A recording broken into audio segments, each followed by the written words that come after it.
ओम नमः शिवाय। नमस्कार फ्रेंड्स आज आम आपण भगवान शिव उपर आधारित एपरी गोटे गुप्त प्रयोग बा एपरी गोटे उपाय विषय कहूँ जाऊँ जहाँ कि जब आप केवल थरुटे भी मात्र कर दियंती तेबे आपण भगवान शिवंकर कृपा तो रहिबो किंतु ता सहित जदि आपण अत्यधिक कर्ज रही है आपण से कर्ज कारण अत्यधिक चिंतित रहता तेबे आपण केवल उपाय थरुटे करदे आपण जिते भी कर्ज थाउ ना कहीं भगवान शिव कृपा आपण कर्ज गुड़िक एपरी भाव में सुझी हो जार कल्पना को कर देखु एमती नुहे जे आप उपाय करदे आपण को केउठारु पोता धन मिल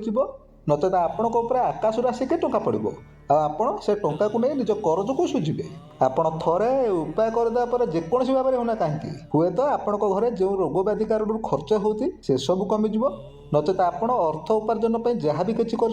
अर्थर वृद्धि घटो आउ नहीं आप निज कर्ज को खूब आराम से सुझी पारे से तो ये उपाय केवल कर्ज नुहे बरम आपण घर सुख समृद्धि कराए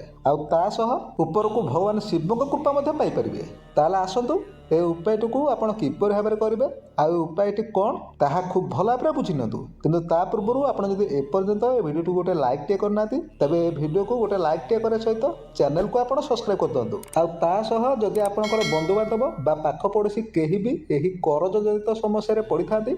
आपण ए भिडियो को सहित शेयर कर दिंतु जहाद्वारा से भी भिडियोर सहायता को नहीं पारे तेज फ्रेंड्स जदि आपण जीवन में अनेक किसी कर्ज करदे आप जिते चेष्टा कले आपंकर से कर्ज को आपण सुझी पारना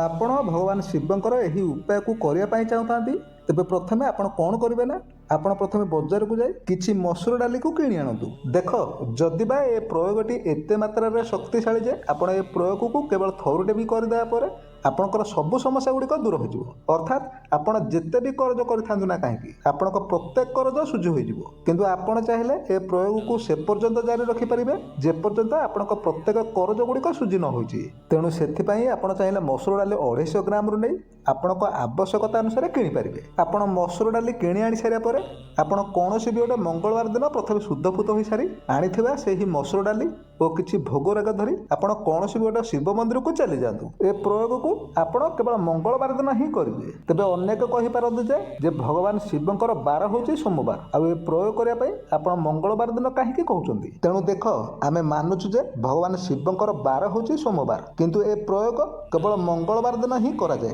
कहीं यार विधि ही मंगलवार आपण जदि प्रत्येक मंगलवार दिन फांका रोचंती अर्थात आपण पाखे मंगलवार दिन कौन काम न थाए तेज आप चाहिए प्रत्येक मंगलवार में जेपर्यंत आपण कर्ज संपूर्ण रूप से न सुझी सारी से पर्यंत प्रति मंगलवार दिन ए काम को करेंगे नचेत आपण केवल गोटे ही मंगलवार ए काम करेंगे आपण मंगलवार दिन मसूर डाली को धरी शिव मंदिर को जीवा पर मंदिर में आप भगवान शिव लिंग उपर से मसूर डाली को अर्पण करेंगे केमिति अर्पण करेंगे ना आप भगवान शिवंकर यही मंत्र को जप करने सहित ही अर्पण करेंगे मंत्र कौन ना ओम ऋणमुक्तेश्वर महादेवाय नमः ओम ऋणमुक्तेश्वर महादेवाय नमः